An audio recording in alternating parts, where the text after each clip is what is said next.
introduce you? Might be useful.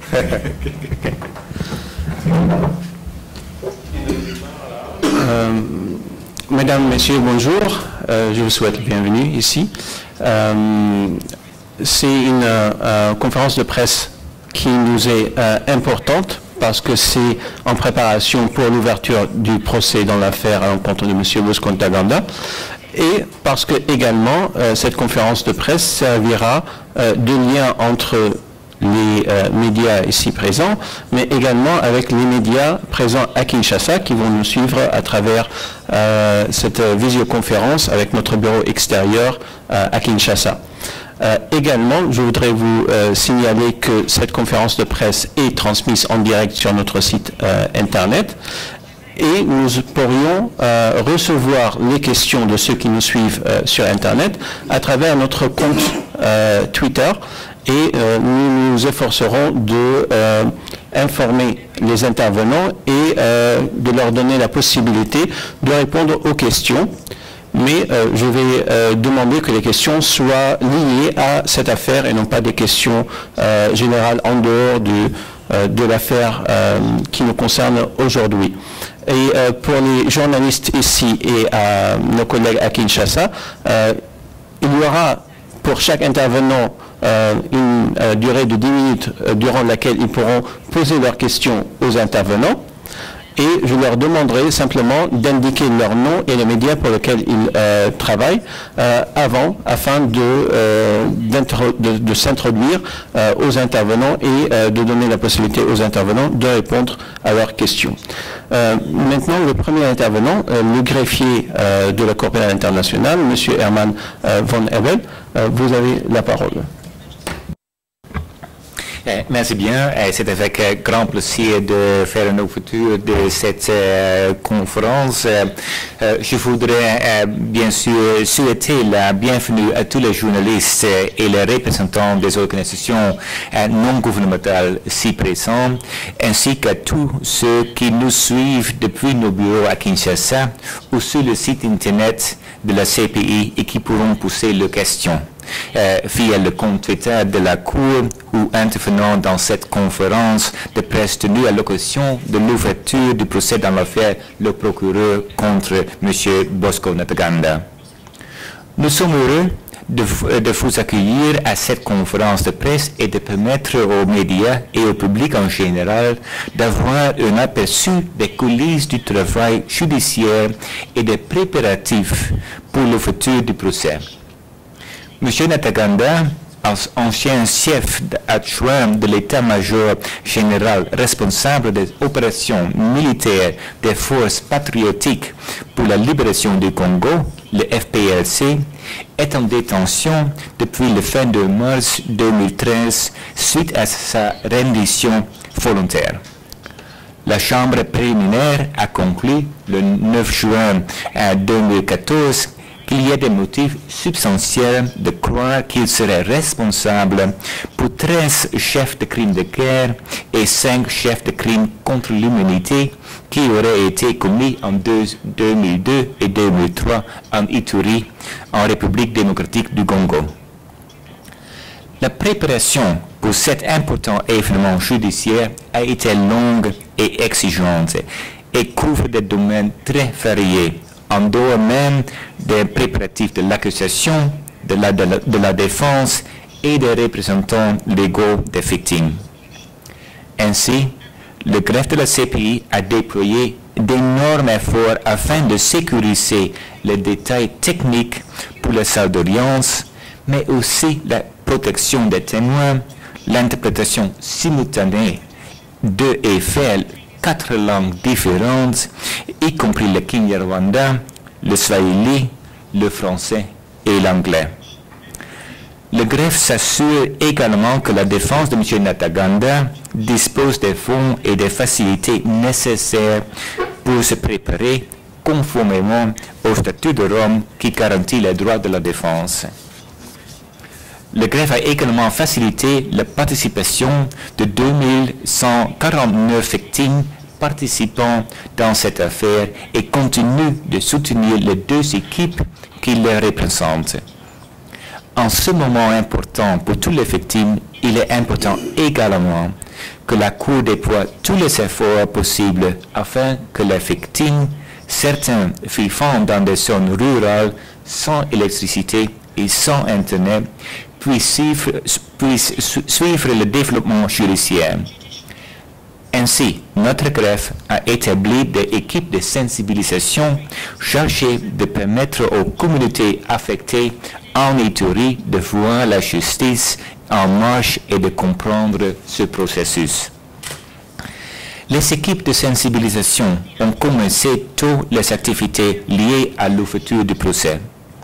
Ainsi, dès juin, plusieurs événements ont eu lieu impliquant 37 communautés en Ituri et d'autres communautés à Bukavu et à Goma, afin d'expliquer dans de simples termes l'affaire et son stade actuel. Les déclarations liminaires prononcées à l'ouverture du procès seront projetées lors de sessions de sensibilisation en Ituri le 3 et 4 septembre. Et des résumés des audiences seront retransmis sur 6 radios communautaires tout au long du procès. Par ailleurs, les équipes de sensibilisation discuteront des différentes étapes du procès avec les communautés en Ituri à l'occasion de futures rencontres.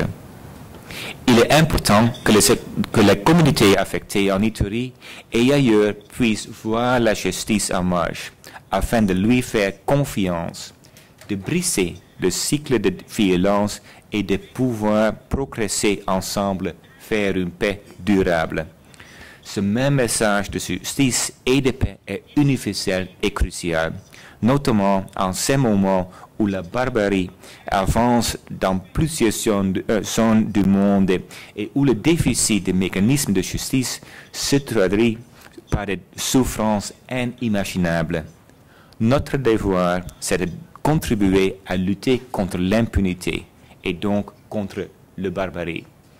Merci bien. Et comme indiqué, je suis prêt de prendre toutes les questions et de répondre à cette question. Merci bien. Merci, monsieur le greffier. S'il y a des questions dans la salle ici, sinon on peut voir avec nos collègues à Kinshasa. On pourra commencer à Kinshasa alors. Patrick, s'il y a des questions des journalistes dans notre bureau, si vous voulez bien allumer le micro et vous rapprocher. C'est quel micro? Allô? Allô, vous m'entendez? Oui, parfait. Parfait. Ouais, c'est Paul. Oui, on va prendre donc une question ici à Kinshasa. Donc je rappelle aux collègues qu'il faut poser des questions sur l'affaire. D'accord, merci. Cyril Milandou, Radio Top Congo FM à Kinshasa. J'aimerais poser ma question justement sur l'affaire Bosco Ntaganda. Nous avons connu, dans ces cas, on peut même parler de jurisprudence dans le cas de Jean-Pierre Bemba qui a été arrêté pour des faits commis par ces hommes en Centrafrique. Pourquoi Bosco Ntaganda comparaît seul? Pourtant, nous le savons très bien qu'il a bénéficié de l'aide de certains pays voisins, notamment l'Ouganda et le Rwanda. Pourquoi les officiels ou certains de ces officiels de ces deux pays ne sont pas dans le box des accusés? Merci beaucoup.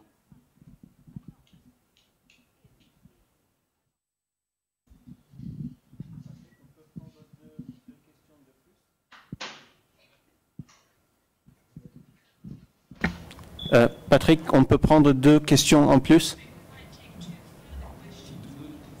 Des questions pour le greffier? Venez, vous vous présentez. On n'a pas beaucoup de temps, s'il vous plaît, dépêchez-vous. J'ai 2 questions. Présentez-vous. C'est ça le micro. Bon, je m'appelle Ephésien Toumilali de Tropicana RTV. J'ai 2 questions. Je voulais demander pourquoi est-ce que la CPI a décidé de transmettre en direct toutes les audiences de ces procès. Deuxième question, c'est en dehors de la RDC. pourquoi est-ce qu'aujourd'hui nous voyons qu'il y a beaucoup d'immigrés qui quittent l'Afrique pour gagner l'Europe? Alors, vous êtes très conscient que s'il y a cette crise sociale au niveau d'Afrique du Nord, c'est parce que Sarkozy a donc... Excusez-moi, je dois terminer. Non, non. En fait, on doit poser des questions que sur le procès, sur l'affaire, pas en dehors. Y a-t-il une autre question? Y a-t-il une autre question? Ouais, s'il vous plaît. Soyez vraiment concis, hein, s'il vous plaît. Merci. Merci. Moi, c'est M. Alain Waikani pour la télévision centrale de Chine et l'agence Chine Nouvelle. J'ai une question pour le greffier. L'affaire Bosco Ntaganda a pris une autre tournure au niveau de l'Ituri. Donc, il y a beaucoup de gens qui ont intervenu dans les conflits en Ituri. Mais est-ce qu'aujourd'hui, votre bureau peut être fier de dire que juger Bosco Ntaganda, Germain Katanga ou Thomas Lubanga suffit réellement de réparer tout ce qui s'est passé en Ituri, alors qu'on sait par exemple que parmi les autres officiers qui ont pris part dans les conflits en Ituri, les autres sont aujourd'hui des généraux, des colonels qui travaillent jusqu'aujourd'hui sans être inquiétés. Est-ce que vous êtes fiers de ce que vous avez fait comme travail jusqu'aujourd'hui, si bien que Bosco Ntaganda est arrêté et les autres que vous connaissez? Merci.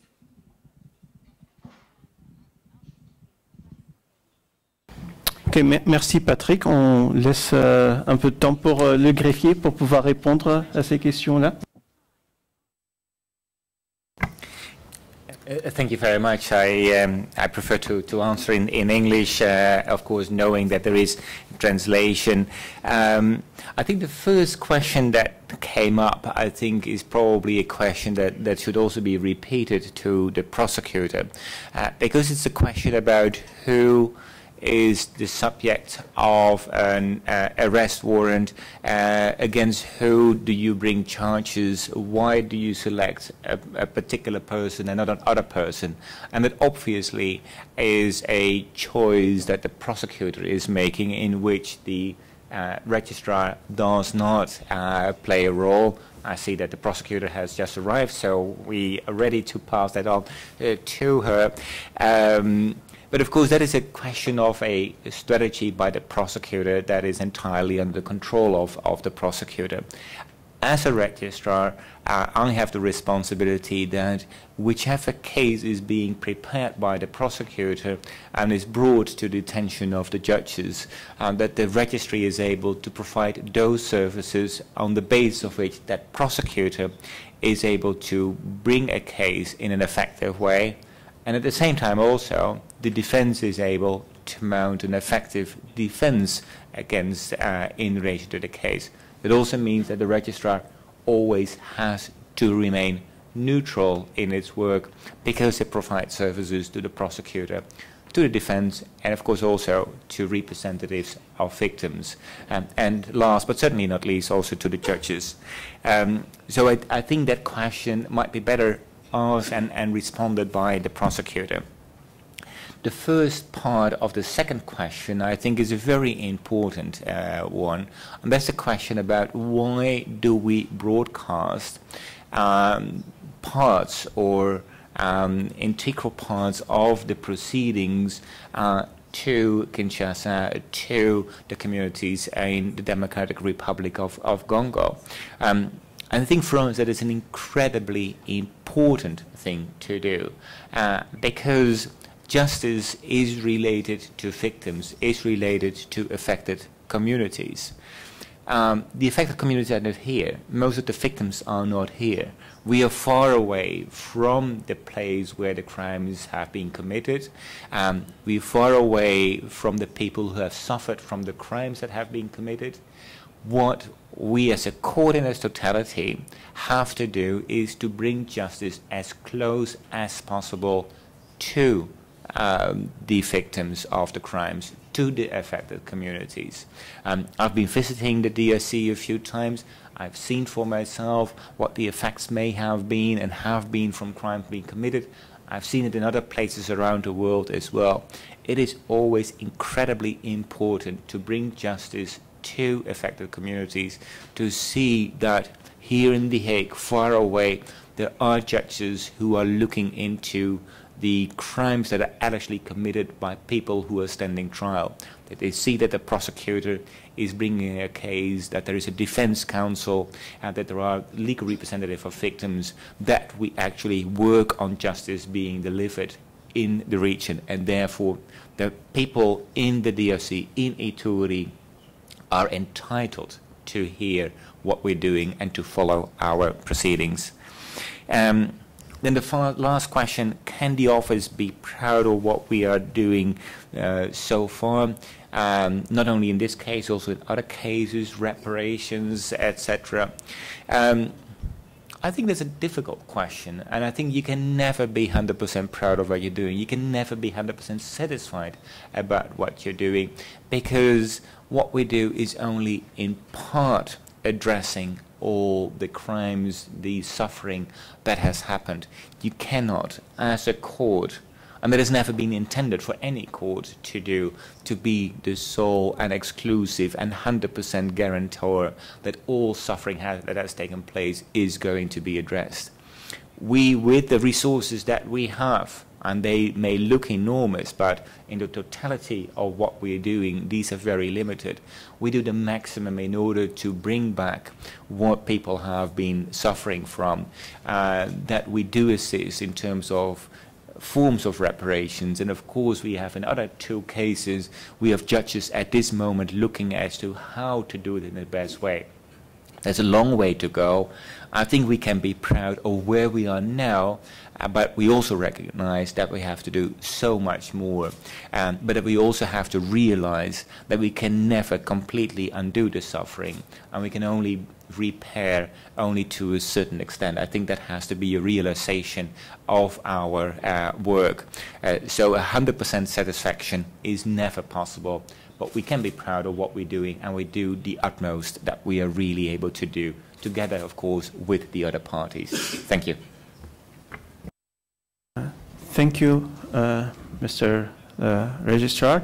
I believe you have an extremely busy agenda, especially today, so thank you for giving us and the media this opportunity to have a look on behind the scenes of the support that the registry gives to the parties and the participants in order to ensure the fairness of the proceedings and that it goes as smoothly as possible.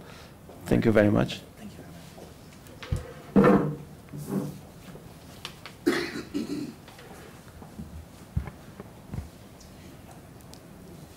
Et maintenant, comme Monsieur le greffier l'avait déjà dit, il y a des questions qui sont déjà posées pour Madame le procureur, que j'invite à venir nous rejoindre. Madame Fatou Bensouda, le procureur de la Cour pénale internationale. Merci bien d'être venu ici et nous sommes tous à l'écoute de votre intervention.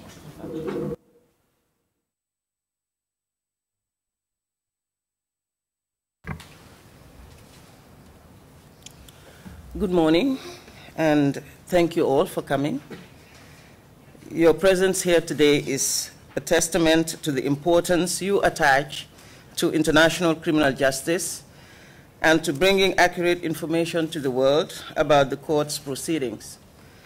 I thank you once again for being here and the critical role that you play in this regard. Tomorrow, as you know, the trial starts against accused Bosco Ntaganda, a notorious and powerful leader of the UPC, Union des Patriotes Congolais, and of its armed branch, the FPLC, a militia from the Democratic Republic of the Congo. Indeed, Bosco Ntaganda is not only known by those who closely follow the situation in the Democratic Republic of the Congo, but also outside the region due to his reputation as a notorious person whose behavior has raised alarm far beyond the Great Lakes region. Bosco Ntaganda is accused of a total of 18 charges of war crimes and crimes against humanity. Based on the evidence, during the bloody year-long conflict in Ituri, which raged between 2002 and 2003, Bosco Ntaganda, along with others, allegedly planned and carried out a ruthless campaign of criminal violence. We believe he ordered his troops to attack, pillage, rape, persecute, and kill civilians belonging to Lendu, Ngiti, and other ethnic groups. And we believe he recruited hundreds of children into the UPC and used them to kill and to die in the fighting, and girl soldiers to be routinely raped. Ladies and gentlemen, an important goal of dispensing justice is uncovering the truth.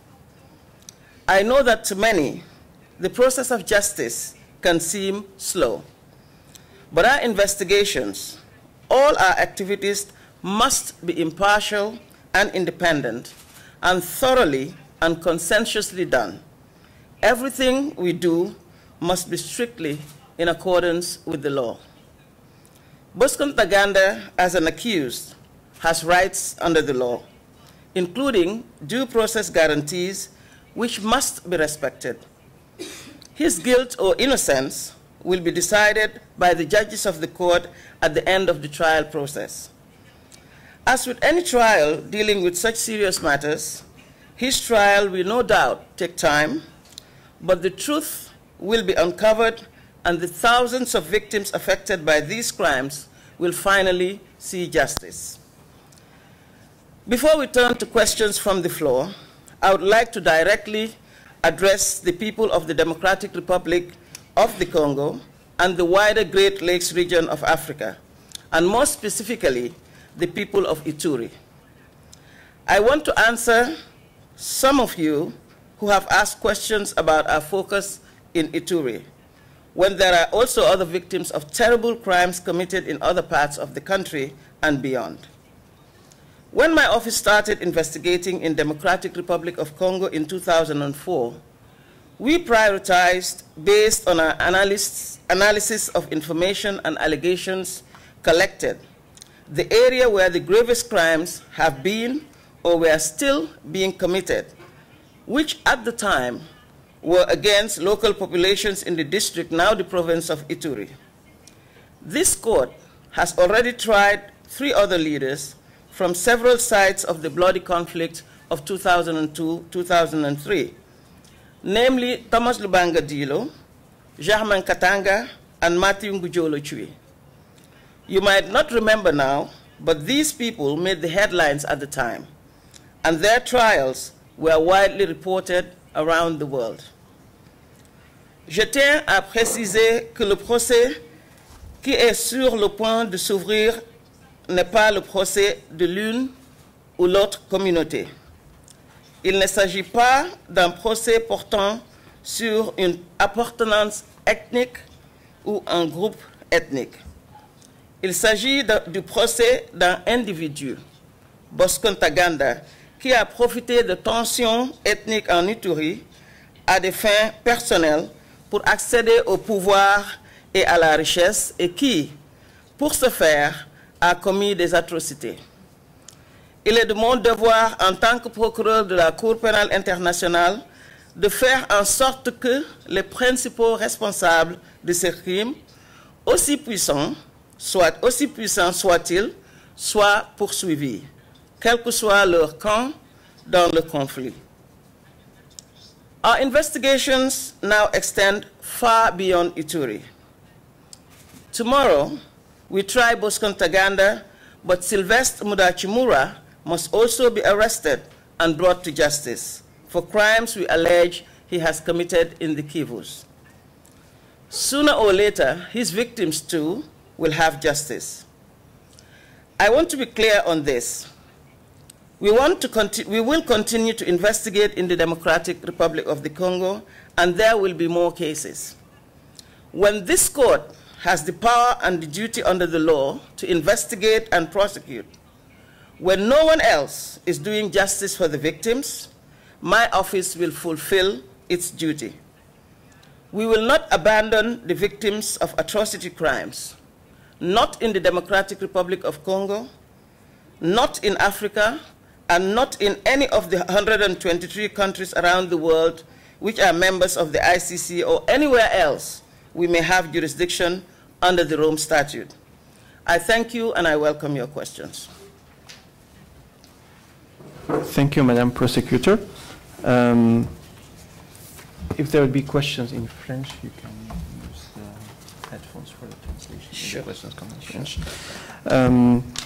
Je crois que vous avez déjà répondu à la première question que nous avons reçue sur Twitter, qui est M. Bosco-Ntaganda, quels sont les crimes prétendument commis par lui, pour lequel il y a ce procès. La question était posée par Saïdou Dogon Guida.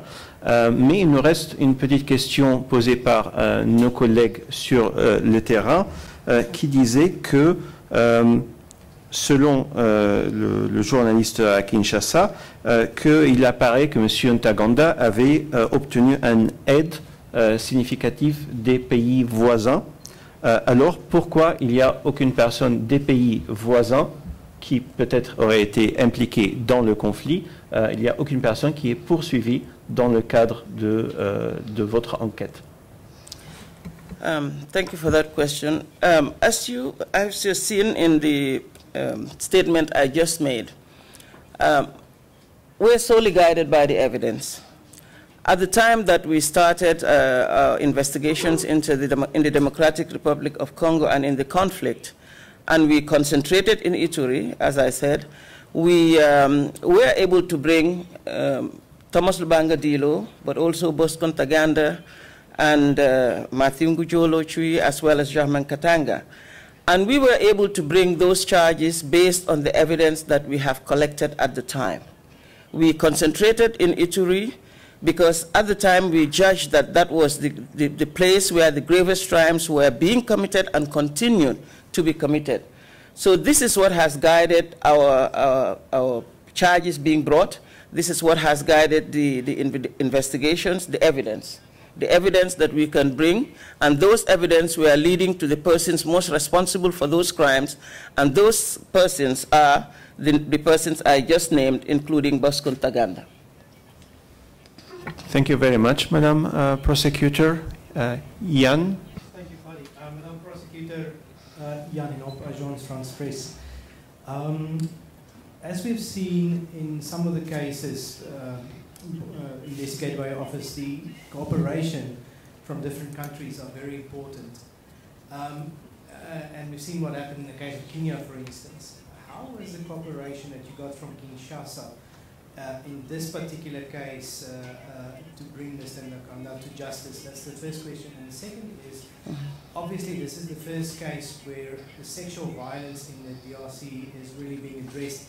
Can you tell us a little bit more? Can you say a little bit more about that? And what are your plans in the future to address further cases of sexual violence, not only in the DRC but elsewhere in Africa? Firstly, I want to really commend the Democratic Republic of Congo for the cooperation that they have given to this court and to my office since the beginning of our investigations. It has really been very good cooperation, I must say. And firstly, you have to remember that the DRC has surrendered actually now 4 of its nationals to the International Criminal Court, and that being Thomas Lubanga to start with, then Germain Katanga, Matthew Ngujolo Chui, and also in another case. In this particular case, when Bosco Ntaganda surrendered to the court, this is a file that, as you know, since 2006 we had charged Bosco Ntaganda, so it's a file that really we continued to investigate, but not much active investigation was going on with respect to his particular file. And when he surrendered himself in last year, in 2013, it meant that we had to also intensify again the investigations that was left in the case. And in that situation also we turned to the Democratic Republic of Congo for assistance, and they really assisted us. I think the presence of some of their authorities for the start of the trial is testament to the fact that they are cooperating fully with the court. So we are very pleased with that, and we just hope that we will continue to cooperate in that manner, because this is how the court is supposed to work. You rightly said, without cooperation we will have problems, and I think there's already an example of that. So we continue to rely on them for cooperation to be able to continue with our work in the Democratic Republic of Congo. You mentioned sexual violence. This is a priority for my office. I believe the fact that as soon as I took up office and said that I wanted a policy on sexual and gender-based crimes, which, as you know, was launched last year, I have raised the issue of sexual violence as a strategic goal for my office in our strategic plan. So this is something that the office takes very, very seriously, and we aim to integrate gender analysis in all of our work, from prosecution to the reparation stage. So it is a message that I'm clearly and very loudly sending, that these are crimes that the office will take very seriously, will look at seriously, and we will make sure that our staff are trained and that it is investigated properly. We try to look for innovative ways of doing these investigations. So this is the plan that we have for the office generally with respect to sexual and gender-based crimes. But as you know, with respect to even this Bosco Ntaganda, you can see the crimes that he has been charged with. We've charged for rape, we've charged for sexual enslavement, we've charged for, I will even mention the enlistment and use of children, because I think in that situation we always have the opportunity also to show the gender dimensions of this very serious crime. So this is what we have charged Thomas Lubanga Dilo with, and also, I mean, this is what we've charged Bosco Ntaganda with. I don't know if you want us to go into great detail to explain all the charges, and I can call on Pascal to do that, or Nicole, if you would want to hear that, and then it's... That would be nice. Exactly. Yes, Nicole, maybe you can just elaborate. So the charges against Bosco Ntaganda relate to various incidents that took place in Ituri in 2002 and 2003. There are 18 charges, 13 war crimes charges, 5 crimes against humanity. And those charges relate to 2 main attacks that took place, one in an area known as Mongwalu in November 2002, and the second attack took place in an area with a number of villages that I'll only say Lipri, Kobu, Bamboo, some of the villages in the second attack, in February 2003.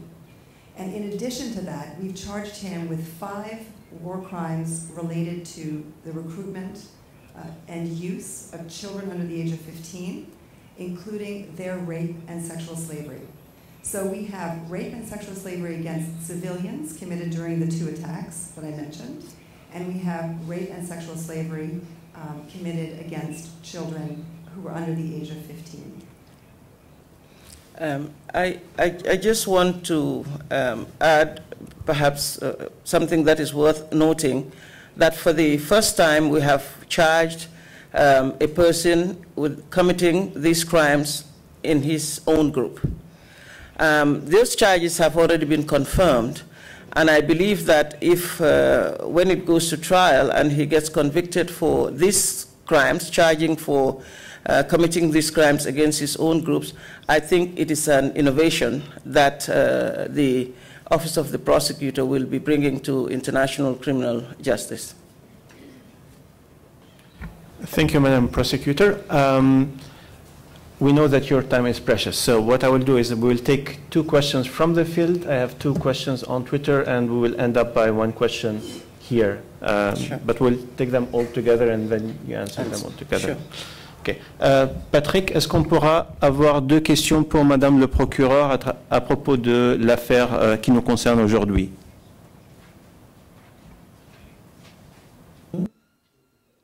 Pour Madame le procureur, là maintenant? Oui. Pas de questions, Fadi, pas de questions. D'accord, ok. Then I have questions for you on Twitter.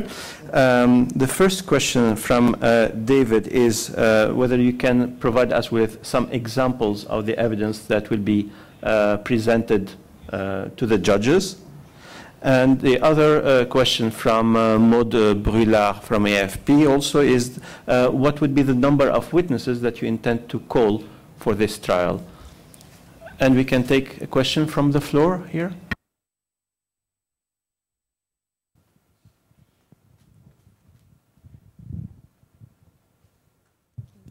Thank you. Sophia Pickles from Global Witness, a non-governmental organisation. Global Witness has documented the links between the minerals trade and violence in DRC since 2005.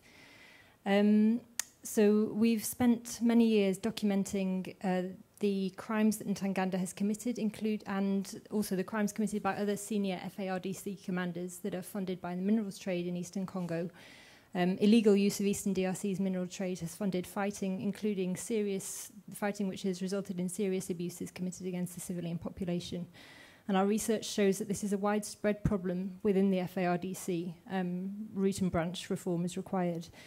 What message do you hope this trial will send to those FARDC commanders and officers who are still in DRC, who continue to commit crimes and human rights abuses, including those that are funded by minerals, with complete impunity?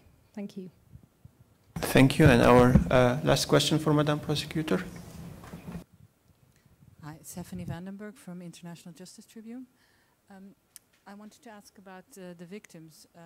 Can you elaborate a bit more? This again, you've charged him with sexual violence against child soldiers. Before, in the cases of Katanga and Lubanga, there has been criticism that the victims are, the represented victims are all from the same group, and that it seems that that only those victims are getting justice. Can you elaborate on how, in this case, you plan to avoid this criticism, shall we say?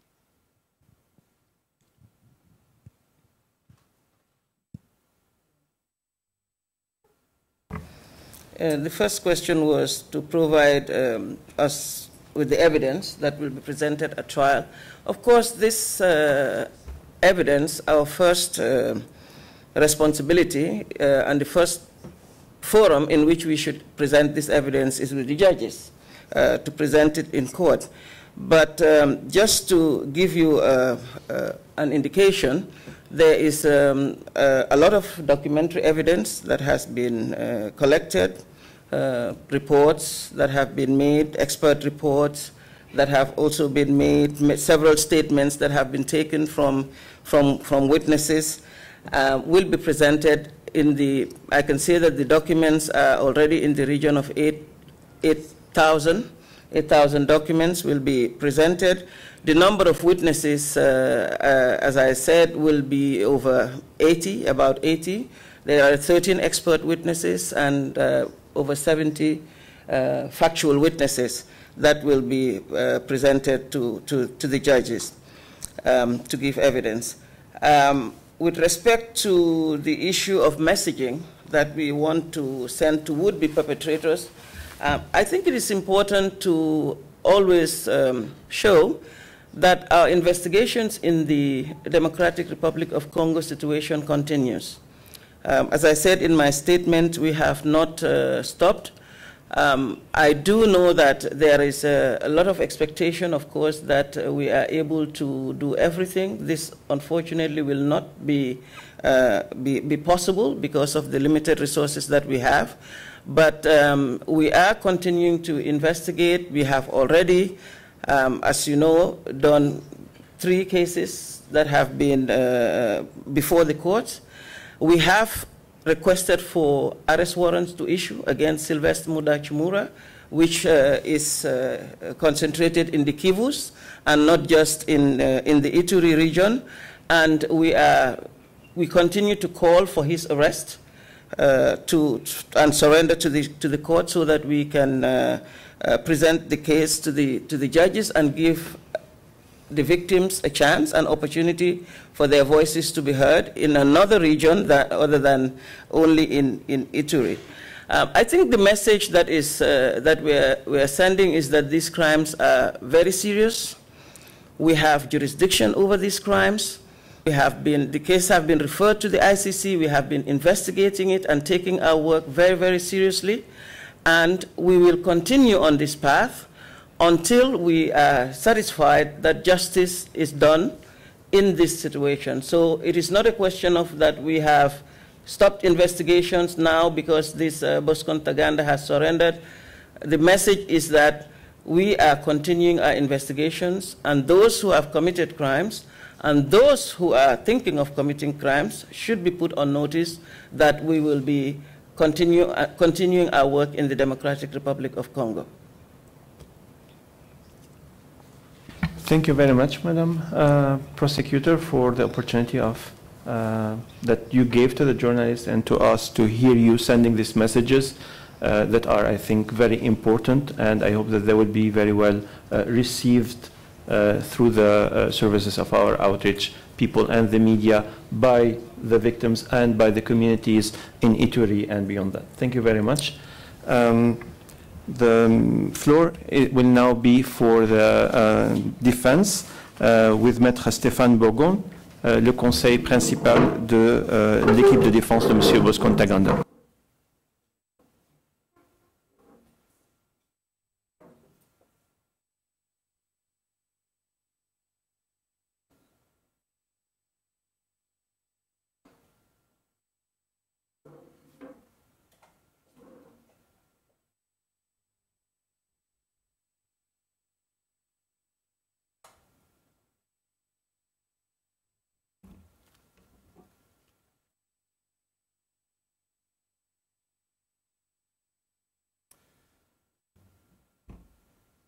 Good morning, Madam Prosecutor, if she is still in this room. But more importantly, good morning to all members of the media, all the members of the media who are present here this morning, but also all members of the media who are joining us in Kinshasa. La belle kin, comme on dit. And of course, members of the media everywhere else. Good morning to members of the court who are present today. And good morning to my colleagues from the court, including I see my fellow prosecuting this case, and I see also the representatives of those who have been authorized to participate in the proceedings as victims. It's a pleasure for me to be here this morning to share with you a few thoughts relating to the upcoming trial of Bosco Ntaganda, which of course will begin tomorrow with opening statements and with the testimony of the first witness starting on 15 September. I will also be glad to answer any questions you have in relation to any matter concerning Bosco Ntaganda. I've been introduced as lead counsel for Bosco Ntaganda. My name is Stéphane Bourgon. I am a lawyer from Le Barreau du Québec in Canada. I have been assigned to represent Bosco Ntaganda in August of 2014. That is a little more than 12 months ago. Today I'll be speaking in English, but if you have any questions in French, I will be glad to answer questions in any language. First of all, I'd like to thank you for being here this morning. It is of the utmost importance for the media to take interest in this trial. However, I must also say, and I must also invite you, in addition to being here this morning, to be here during the trial, and not only to show up when the judgment will be delivered. Of course, it's much more boring to watch a trial than to watch opening statements or to watch a judgment. But the world needs to know how trials are conducted, and this requires your presence. I urge you to follow the trial during the everyday proceedings. Today I'll say a few words about Bosco Ntaganda himself, our expectations for the upcoming trial. I want to address a few difficulties faced by the defense on the eve of trial. And then, of course, I would be remiss if I did not at least say something about the role the duties and responsibilities of the defense, which unfortunately, after more than 20 years in the business, the first ad hoc International Criminal Tribunal was created in 1993. Well, I unfortunately have to say that today, I think that the defense is in a worse situation than it was then. There is widespread misunderstanding as to why we are here, what we do, and what we are supposed to do, and I would be remiss if I did not say a few words about this. Let me turn quickly to Bosco Taganda.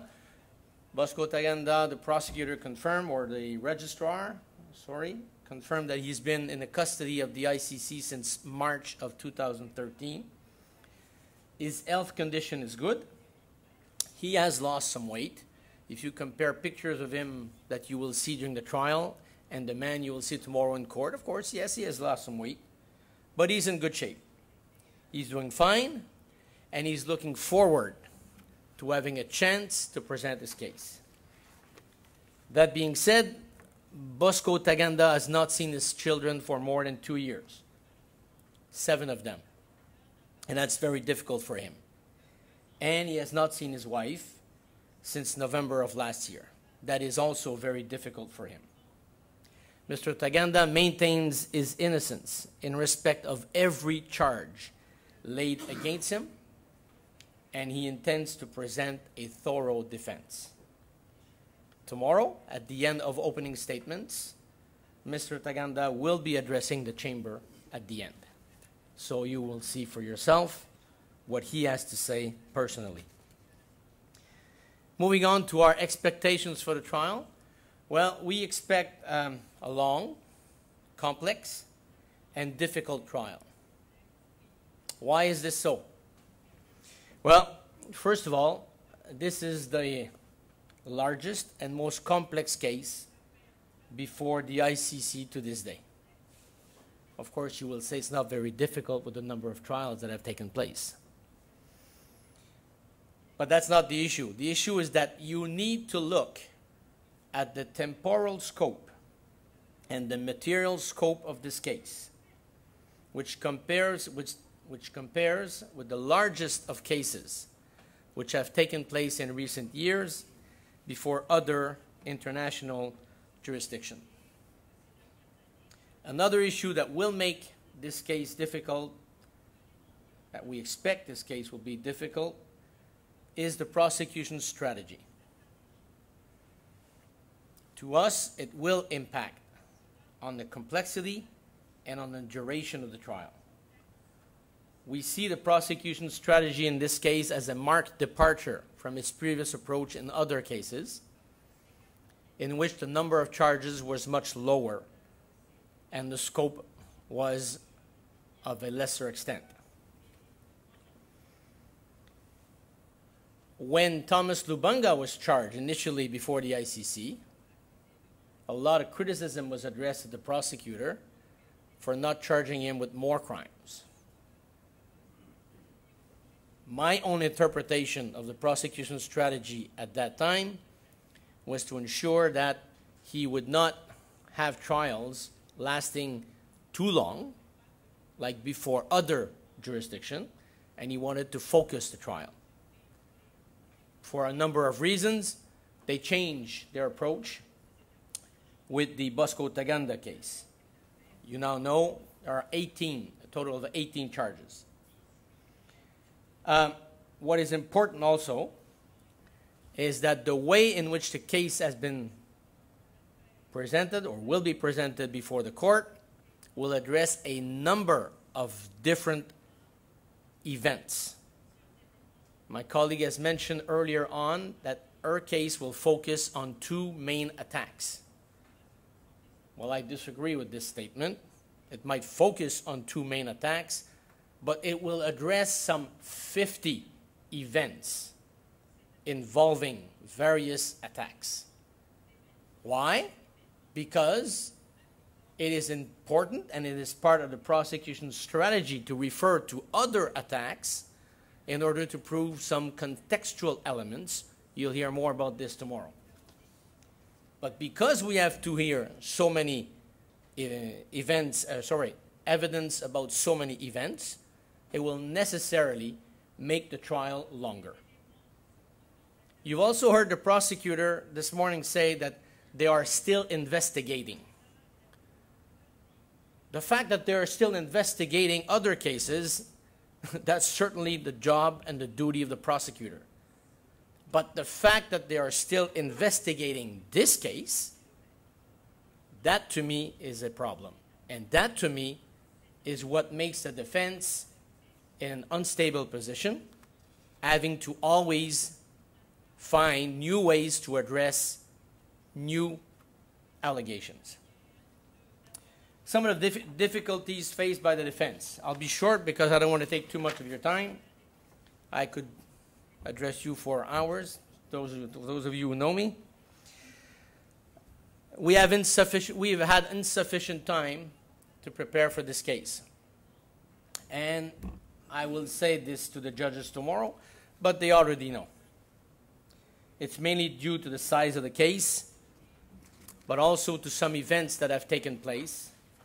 And I would simply say the fact that the case for the prosecution has changed significantly since the decision on the confirmation of charges was rendered. I approached this trial, at least I tried to approach this trial in a responsible manner as lead counsel representing Bosco Ntaganda. I was given a file in August of last year.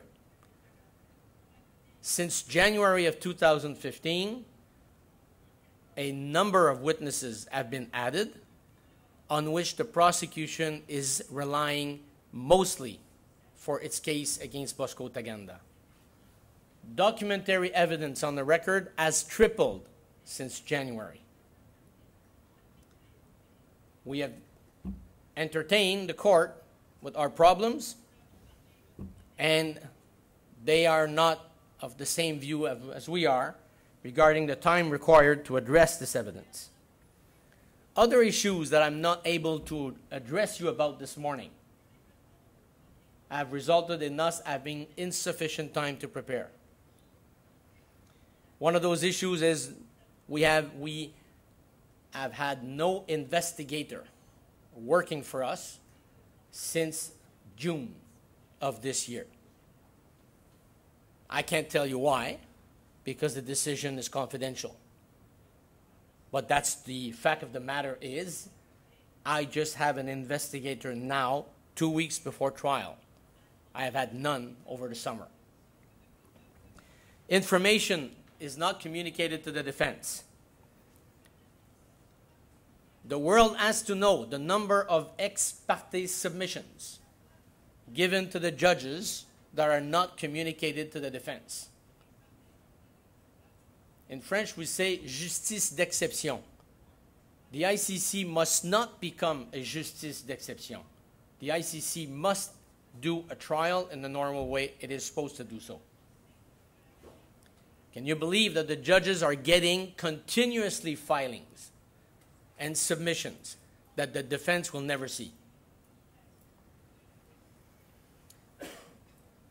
The information, the evidence communicated to the defense is significantly redacted. We have alerted the chamber to this problem. This is something that the world needs to address in respect of ICC proceedings. We have had difficulties regarding incomplete disclosure. We have exchanged significant correspondence with the Office of the Prosecutor. They have responded. And yet, there's pending litigation on the matter, so I can't say anything more about this. I will say one thing, however. When the ICC was created, the drafters, those who voted the ICC statute in the first place, they made a big fuss, and they said, the prosecutor will investigate à charge et à décharge. Shall investigate equally incriminating and exculpatory evidence. Well, it's not happening. Simply not happening. The defense has to do its own investigations. And when you don't have the resources to do these investigations, necessarily the trial will be delayed. The issue I want to bring forward at the last to end is the lack of trust towards the defense. When I started in this business, I was a prosecutor at the ICTY. I worked as chef de cabinet for the president of the ICTY. I was always interested in expeditious trials, in finding any possible way to find a way to mingle or to make a match, to create a sui generis system between common law and civil law to make things work and to contribute to making trials fair and expeditious. Defense was always associated with the clients they represent. But things improved a lot before other ad hoc jurisdiction. My feeling that I honestly have to share with you today is that now, before the ICC, the defense, we have a feeling that our work is not understood and not recognized.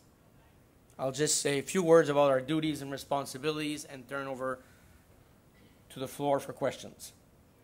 What's my role? What's my job as a defense counsel? Is it to ensure that Bosco Ntaganda will be acquitted at all costs? Not at all. This is not what my job is all about.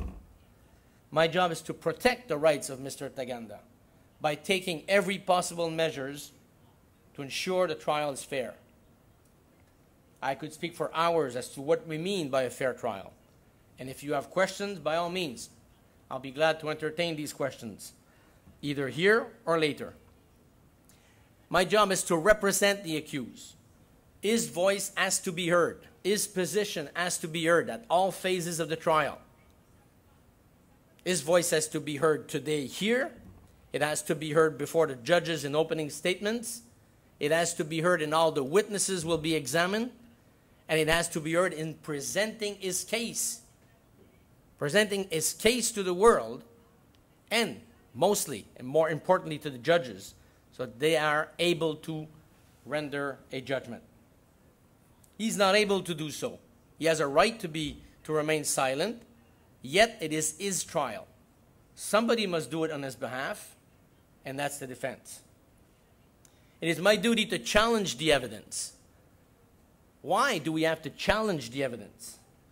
Well, because the prosecution will bring forward one side of the story. Justice everywhere in the world makes mistakes. Evidence brought by the prosecution might be correct, but might also be incorrect.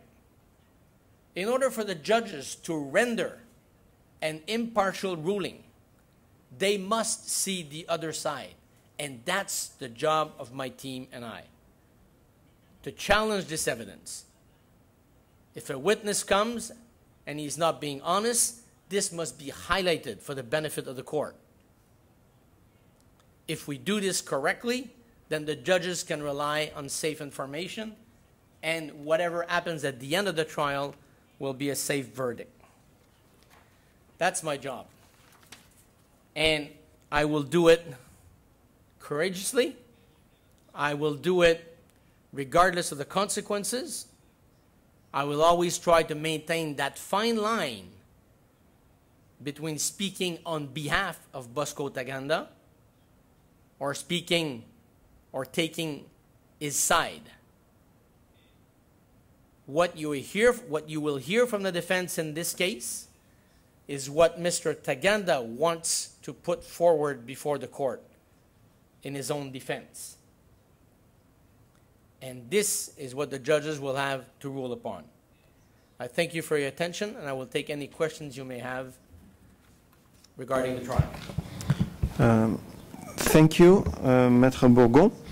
I think you already have answered some of the questions that we received on Twitter, including the question about will Mr. Ntaganda be present at the trial. You announced that he actually will be making a statement on Thursday. The other questions that I received, one from Yvette Mwanimi, Mwanini, which is why Mr. Ntaganda chose to surrender himself to the American embassy in Rwanda.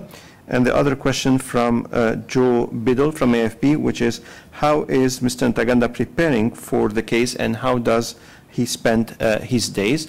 If you may answer these two questions before we take other questions from Kinshasa, and then we'll end up by the room here. Thank you very much. I expected, of course, the question as to why Mr. Ntaganda surrendered to the American embassy. I'm not sure if the question is directed at why the American embassy or why the surrender in the first place. What I like to say on behalf of Mr. Ntaganda is that the way it was done allowed him to be transferred to the ICC without any interference from any government. That was important to him. The second issue is it is important to underscore that he did surrender voluntarily. Some people will say, or will look at the negative side. Some people will say, Mr. Ntaganda, the Terminator, had no choice to surrender. That's one way to look at it. I can't hide that. But I can also invite you to look at the positive side. It remains a voluntary surrender to face justice. And so he will do starting tomorrow. That voluntary act of a man willing to address the court and to present his defense is an important step. And I hope that he will enjoy the accompanying credit for having surrendered voluntarily. When I say credit, I talk about is the way the evidence will be assessed. How is he preparing for trial? Of course, he's preparing for trial through his team. I have a brilliant team working with me on this case. I've selected every member of that team, and I'm confident that with this team, I'm able to present Mr. Ntaganda's case. So I was going to say competence, but I think it's not the right word. La compétence en français est certainement présente. Of course, we have some other difficulties that we are facing, and we will be fighting to ensure that the conditions are right for us to present Mr. Ntaganda's case and to also challenge the prosecution's case. Well, Mr. Ntaganda, I can say, is working very hard. We meet with him regularly at the detention unit, and we managed to get his views. Of course, he is not in contact with persons on the ground. We are preparing his defense. So let me put it this way, he is preparing his defense through us. Thank you very much, Maître Bourgon. Patrick, est-ce qu'il y aura des questions à Kinshasa pour Maître Bourgon?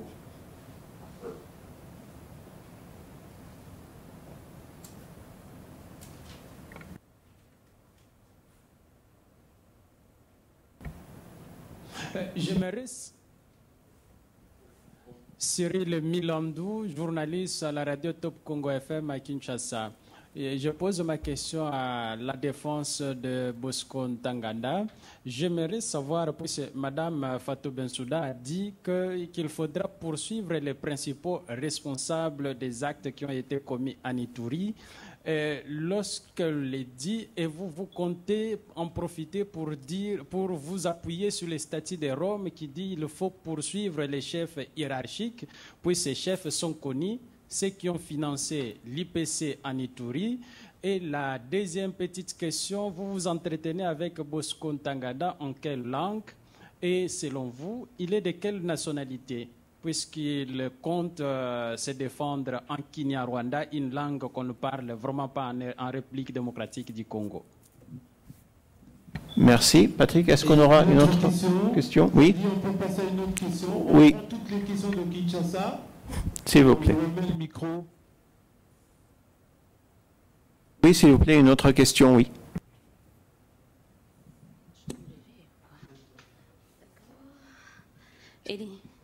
Élisée Odia, Congo Web TV, à partir de Kinshasa.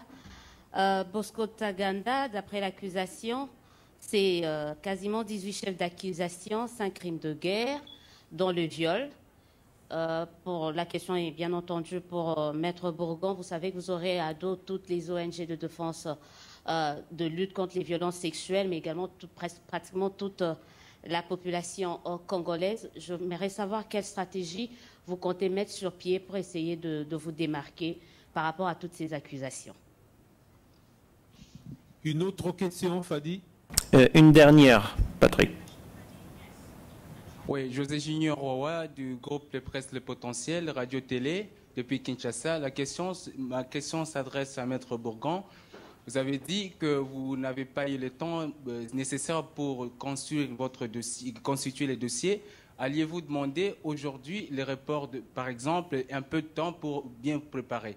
Et quand vous dites aussi également que le procès de Bosco Ntaganda est le plus important de la CPI, à quoi vous faites allusion maintenant? Merci Patrick. Merci. On laissera le temps à Maître Bourgon de répondre à ces questions, puis on terminera avec la question ici. Je pense que the first question, I guess, was asked in English concerning persons most responsible. C'est en français ou en anglais? C'est en français. Alors, à savoir la question que le statut de Rome prévoit que les personnes les plus seniors seront accusés et subiront un procès devant la Cour. Pour ma part, j'ai un travail, une tâche, un mandat, et c'est de représenter Bosco Ntaganda. Par contre, nous allons mettre en exergue le fait que Bosco Ntaganda a été choisi pour certaines raisons, alors que d'autres personnes auraient très bien pu être choisies et se retrouver devant la Cour pénale internationale aujourd'hui. Je me contenterai de dire à ce sujet que la preuve contextuelle qui sera entendue au cours du procès est très importante. Plus il y a de preuves au dossier, plus l'étendue du dossier sur une base temporelle ou matérielle est grande, et plus il y a de preuves, plus il sera difficile pour les juges d'évaluer la preuve qui sera présentée lors du procès. Selon mon expérience, lorsqu'il y a beaucoup de preuves, la tentation est grande de juger par inférence, c'est-à-dire de juger sans avoir de preuves directes. Il sera de notre responsabilité, constamment pendant le procès, de rappeler au juge non seulement le fardeau de preuves, hors de tout doute raisonnable, mais aussi que lorsqu'il viendra le temps de tirer une inférence de la preuve, il y a des critères précis qui s'appliquent et il faut faire très attention. Et quand on veut regarder la totalité de la preuve, on ne peut ignorer tout ce qui s'est passé en République démocratique du Congo, tout ce qui s'est passé en Ituri et l'implication des pays extérieurs. De mon propre avis, il y a des gens qui devraient se retrouver devant la Cour pénale internationale. Mais ce n'est pas mon travail, c'est le travail du procureur. Pour moi, j'ai une personne que je représente avec mon équipe et je vais me concentrer sur ce travail. La langue dans laquelle je parle avec M. Ntaganda, je parle en français. M. Ntaganda se considère comme un Congolais. M. Ntaganda vous dira peut-être demain quels sont et quels étaient ses objectifs en tant que Congolais. Bien qu'il parle Kinyarwanda, et demain il parlera en Kinyarwanda. Sur la question de la violence sexuelle et du fait qu'il y a plusieurs organisations non gouvernementales qui seront présentes et qui feront entendre leur voix. Nous n'avons aucune difficulté avec les organisations non gouvernementales. Bien au contraire, elles font un travail remarquable et nécessaire dans la société. Mais, il y a un mais. Le mais, c'est qu'il faut faire la distinction nette entre des rumeurs, entre le contenu de rapports empiriques et la preuve qui sera présentée au procès. Quel poids, quelle valeur probante doit-on attribuer à un rapport? Ça, c'est très important. Notre stratégie ne sera pas différente pour les infractions en matière de violence sexuelle que pour les autres. Ce qui importe, c'est la preuve et encore plus la fiabilité de la preuve. Nous ne ferons pas de demande de temps supplémentaire. Nous ne demanderons pas à la Cour de faire un ajournement, ni de retarder le début du procès. Nous l'avons fait par le passé. La Cour nous a donné un peu de temps. Il serait faux de prétendre que la Cour ne nous a pas donné de temps. Par contre, nous sommes en désaccord avec l'opinion de la Cour à l'effet que nous avons eu suffisamment de temps. Mais la Cour a tranché. Nous sommes des professionnels du droit. Nous serons présents. Évidemment, je crois fermement que cela affecte les droits de Bosco Ntaganda, que cela aura une incidence sur le procès. Tout ce que je peux faire en tant que conseil principal à ce stade-ci, c'est de faire tout en mon pouvoir pour que ces droits soient respectés et que la preuve soit présentée et que la preuve soit vérifiée, qu'elle soit testée au moyen de contre-interrogatoires. À chaque fois que nous ne serons pas en mesure de faire un travail qui, à notre avis, sera complet, nous en ferons part à la Cour. Et ce sera au juge de décider, comme ils l'ont fait jusqu'à présent. Aujourd'hui, nous considérons qu'il serait inutile de présenter une demande additionnelle, donc nous serons présents et nous ferons de notre mieux et nous en tirerons les conséquences, tout comme le fera la Cour. La dernière question, je crois, j'ai manqué la dernière question. J'ai écrit ici un plus, mais j'ai manqué la dernière question. Je suis désolé. Si on peut la reprendre, la dernière question. Je pense que c'était la demande de temps. C'était la dernière. C'était le rapport. Oui. Alors, je crois avoir répondu, mais je pourrais toujours... je laisserai mes coordonnées pour tous les journalistes qui souhaitent obtenir plus d'informations. Il me fera plaisir de répondre à vos questions et de vous donner toutes les explications nécessaires. Évidemment, tout en respectant le fait que je ne peux donner de détails sur des affaires qui sont devant la Cour. Merci, Maître Bourgon. Nous prendrons une dernière question d'ici. Hi, Stephanie van den Berg of International Justice Tribune.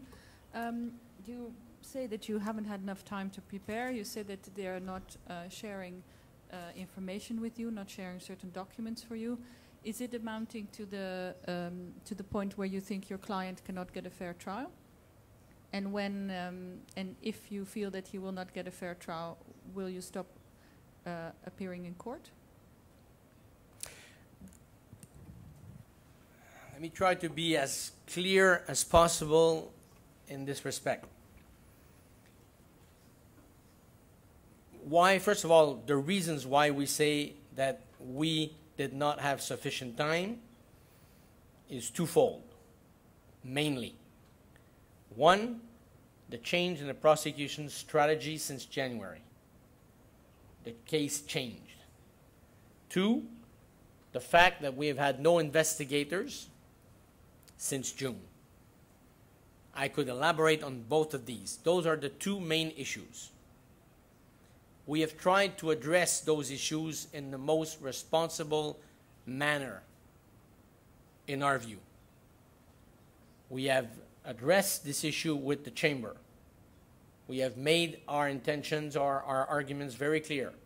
We believe that it is unfair for us to proceed to trial in the present state. They have decided otherwise. They decide. They are the ones who will render judgment at the end. All I can do is to present my case in the best way I can and to continue alerting the judges when I feel that this reaches the point of being unfair. For now, we'll be there tomorrow, we'll be there on the 15th, and we'll do the best possible job on behalf of Mr. Ntaganda. Merci beaucoup, Maître Bourgon. Je pense que ce n'est pas seulement juste et équitable d'entendre la voix de la défense, mais c'est également important pour les médias et pour le public en général, pour avoir une vision plus complète en écoutant les deux récits de la part de la défense et du procureur, mais également en soulignant toujours, comme vous le faites, que la décision finale, ça sera toujours pour les juges qui sont les vrais garants, en fin de compte, de l'équité de la procédure ici. Je vous remercie à nouveau d'être présent et je pense qu'il y a également une autre voix qu'on doit entendre aujourd'hui, c'est la voix des représentants légaux des victimes qui ne sont pas partis à la procédure mais qui ont été autorisés à participer pour pouvoir présenter leurs vues et préoccupations personnelles. Je vous remercie et j'invite donc Maître Sarah Pellet et Maître Dimitrou Supron de venir nous rejoindre ici et donc nous faire entendre la voix des victimes aujourd'hui. Merci beaucoup à tous et à toutes et n'hésitez pas à me contacter au besoin. Merci.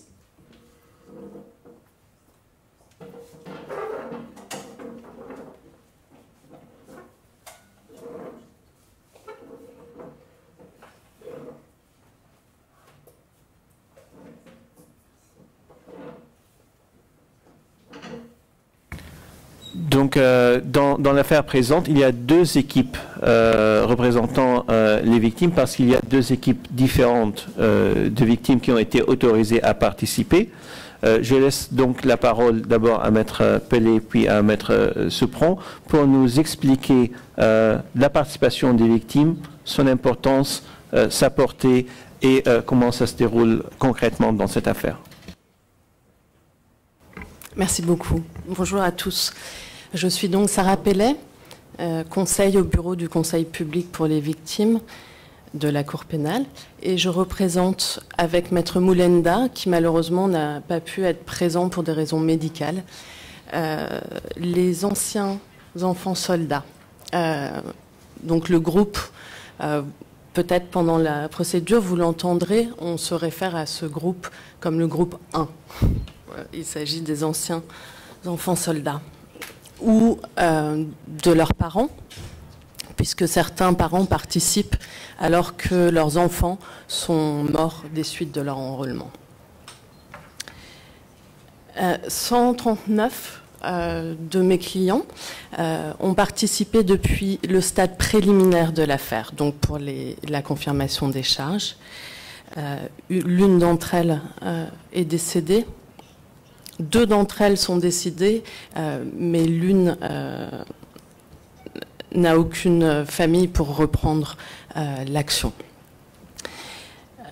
De plus, 157 autres victimes ont été admises à participer en juin et en juillet dernier par la Chambre de première instance 6, et la dernière victime a été admise à participer ce matin.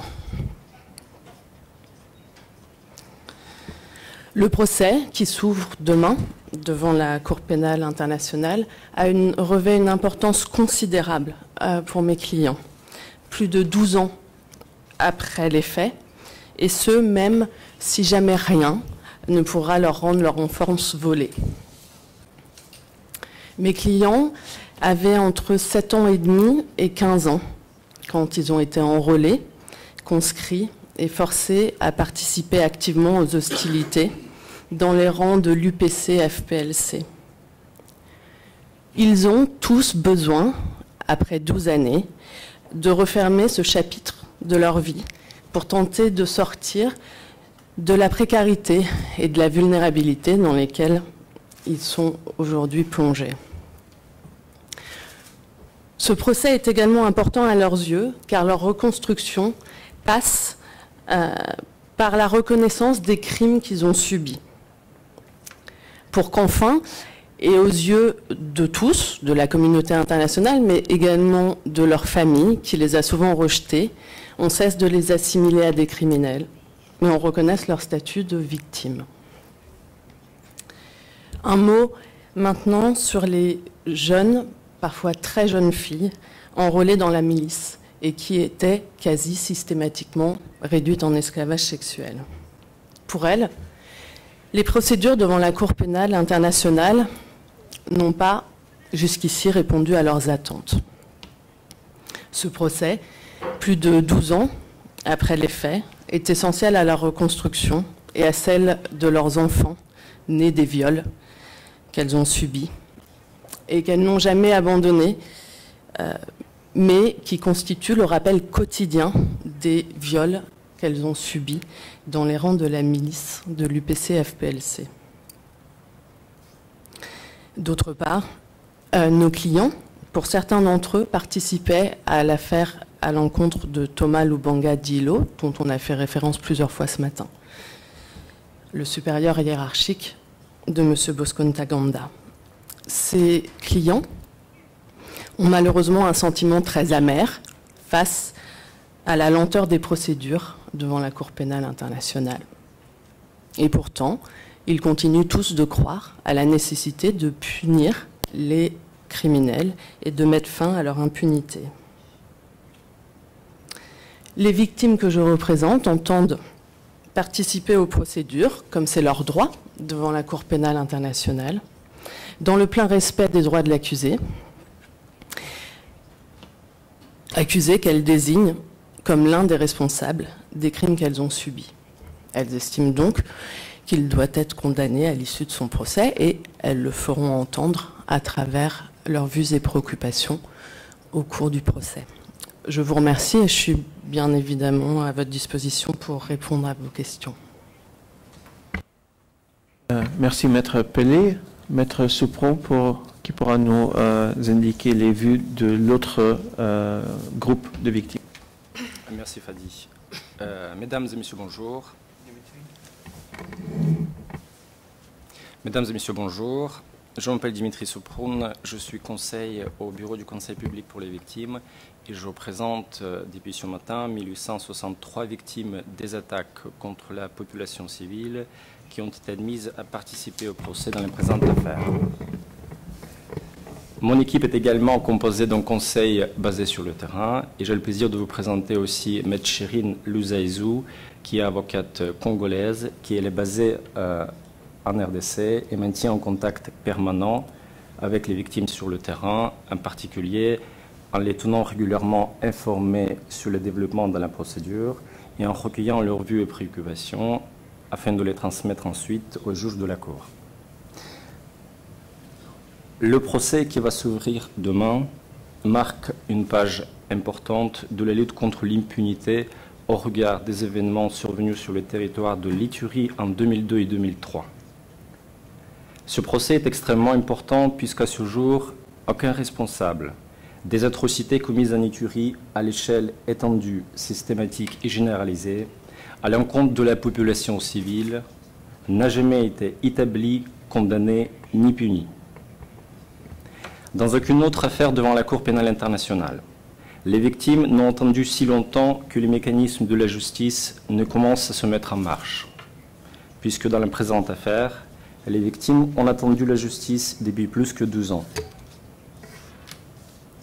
Les victimes ne veulent qu'une seule chose, que les vérités soient établies et que la justice soit rendue. Ils sont absolument conscients du fait que le procès va être long et que le processus de la recherche de la vérité ne sera pas facile. Mais ils sont déterminés à aider la Cour dans ses recherches de la vérité. Ils sont prêts à venir jusqu'à là pour témoigner devant la Cour, sur ce qu'ils savent des événements survenus en Ituri ou simplement pour se partager avec les juges de leur histoire et leur expérience douloureuse et tragique.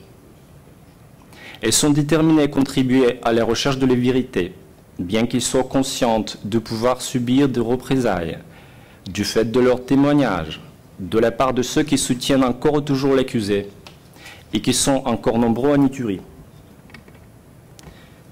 Ils sont déterminés parce que l'espoir à la justice est la seule chose qui leur reste et surtout parce que de nombreuses victimes n'ont plus rien à perdre.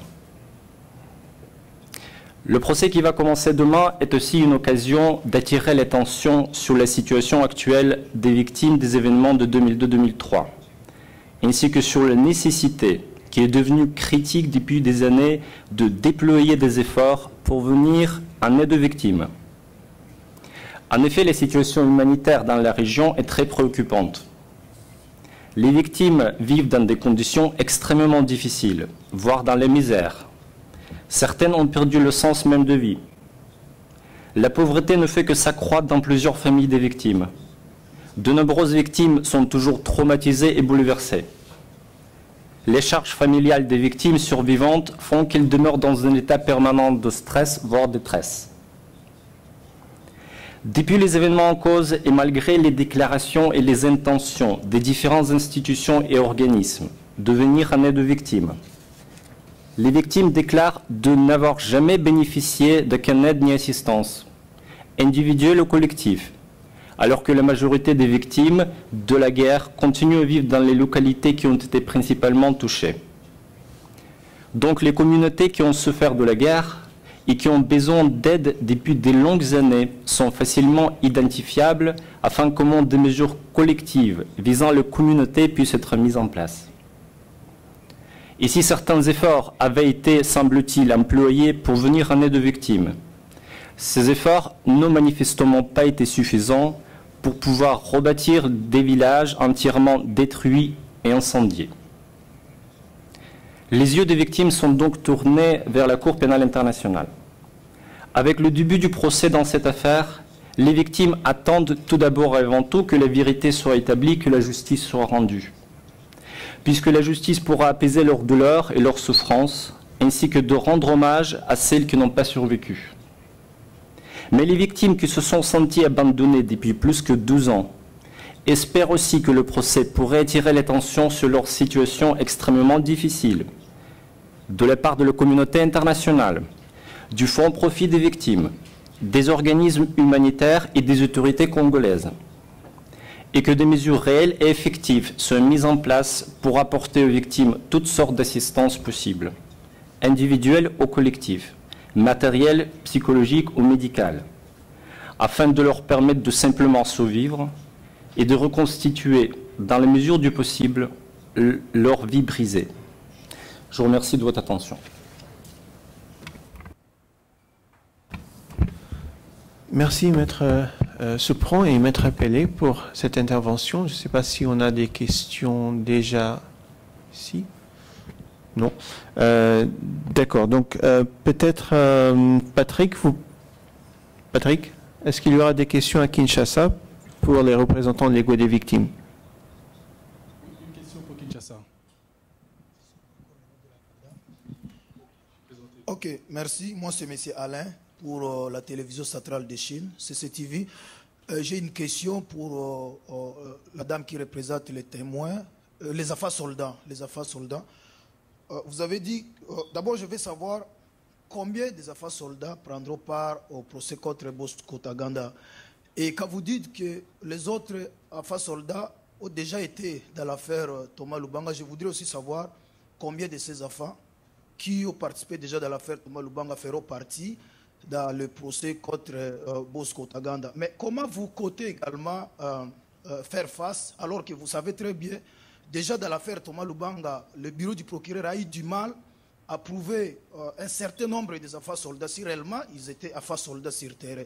Comment vous dites aujourd'hui que parmi ces affaires, il y aura les autres qui viendront intervenir également dans l'affaire Bosco Ntaganda? Comment vous allez les faire? Merci beaucoup. D'autres questions? Oui, s'il vous plaît. Oui. Un instant, une deuxième question.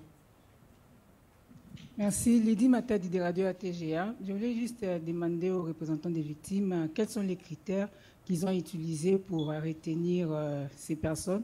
Et puis, est-ce qu'ils ont rencontré des difficultés sur le terrain pour réunir toutes ces victimes qui sont plus de 1500 pratiquement. Voilà. Merci. Autre question? Une troisième, une dernière? Parfait. Ok. C'est John Cabessa pour le compte de Radio Télé 50. On a bien suivi en fait l'avocat, ce qui concernait la défense. Il a soulevé les points liés à l'esparté de certains indices. Je voulais en fait savoir à Madame plutôt Saleh, on doit se le dire, qui compte la représentante des enfants, oui, qui compte faire de leur côté pour essayer de renforcer, pour détourner ce que Maître venait de dire, parce qu'il y a certains indices ou informations qui sont difficiles à trouver, pour renforcer encore une fois de plus la stratégie liée à tout ce qui devait pour essayer de révéler encore la vérité. On parle du fait d'extirpation ou d'extirper certaines informations. Au même moment, vous soulevez, vous parlez d'un procès équitable. Qu'allez-vous faire en termes de stratégie pour essayer de contourner ce que venait de dire Maître de la Défense, bien sûr? Merci pour ces questions. J'ajouterai une question que nous avons reçue sur notre compte Twitter et qui donc pourra permettre également aux représentants des victimes d'expliquer la différence entre les victimes et les témoins. Et la question était, est-ce qu'il y a un programme de protection de victimes et comment ça fonctionne? Donc si Dimitri, vous-même, vous pourrez répondre à ces questions et on terminera ici. Je vais commencer puisque certaines des questions concernaient directement les anciens enfants soldats. Vous l'avez mentionné, Fadi, je représente 297 victimes et ce ne sont pas des témoins. Les témoins sont appelés par l'accusation devant la cour ou par la défense, alors que les victimes ont un droit qui leur est garanti dans le statut de participer à la procédure par le biais de leur représentant légal. Dans ce cas, c'est moi ou Dimitri Souproun. Et en aucun cas, on parle de 297 anciens enfants soldats témoins.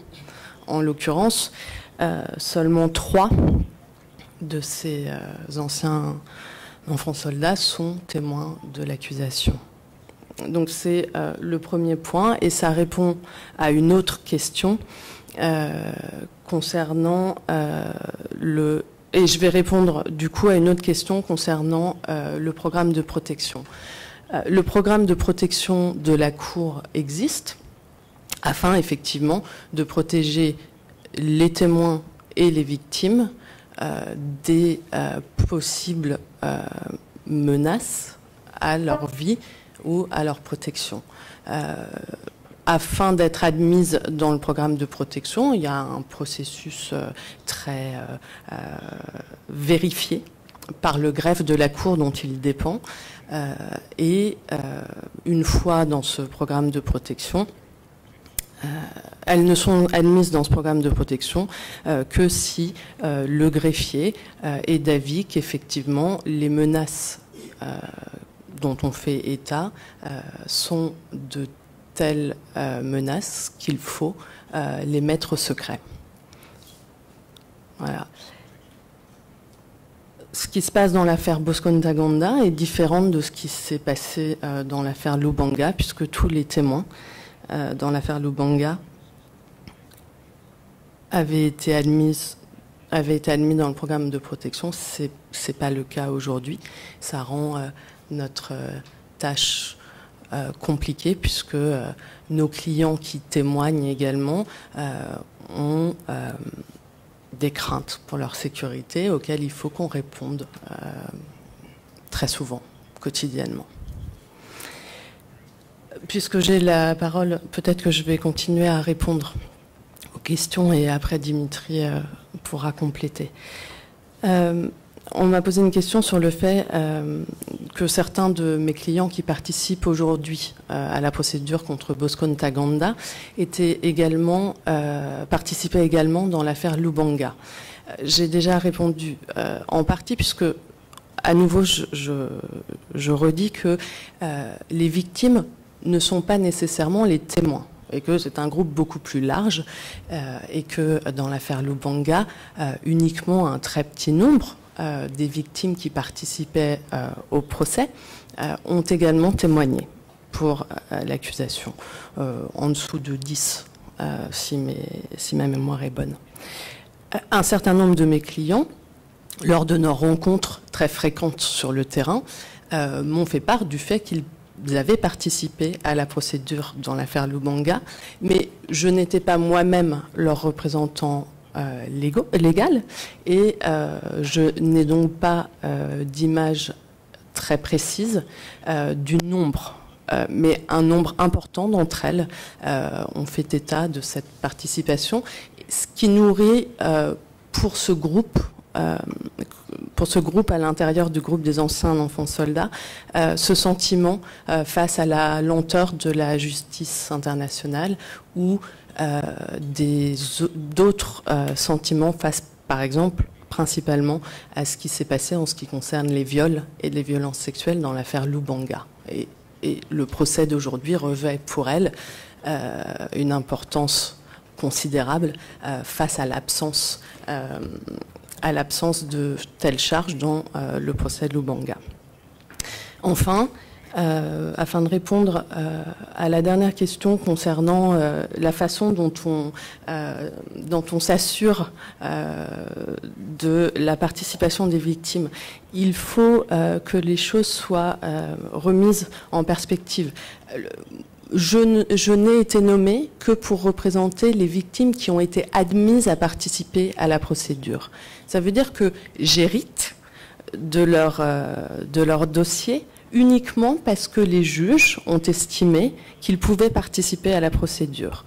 Je ne suis pas, moi, la personne qui va sur le terrain pour récolter les formulaires de participation. Par contre, je rencontre tous mes clients une fois que j'ai connaissance de leur dossier, une fois qu'ils ont été admis à participer.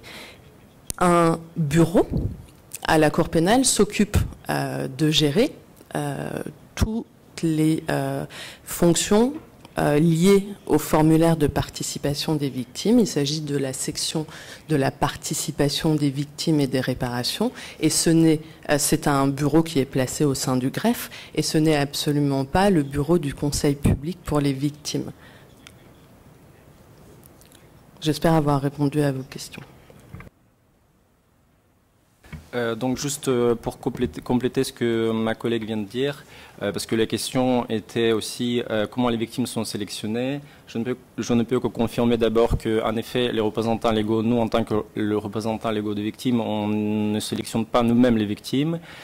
Mais en principe, chaque personne qui veut participer à une procédure devant la Cour pénale internationale en qualité de victime doit déposer une demande dans laquelle elle doit démontrer le lien entre le préjudice que lui-même ou elle-même a subi et le lien de ce préjudice avec les charges qui sont portées à l'encontre de la personne concernée.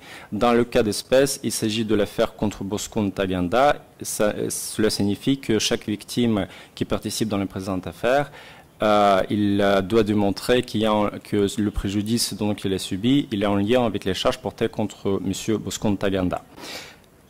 Maintenant, concernant la question de savoir, la deuxième partie de cette question, comment nous organisons à voir les victimes sur le terrain. En effet, comme j'ai indiqué, moi, je représente 1863 victimes des attaques.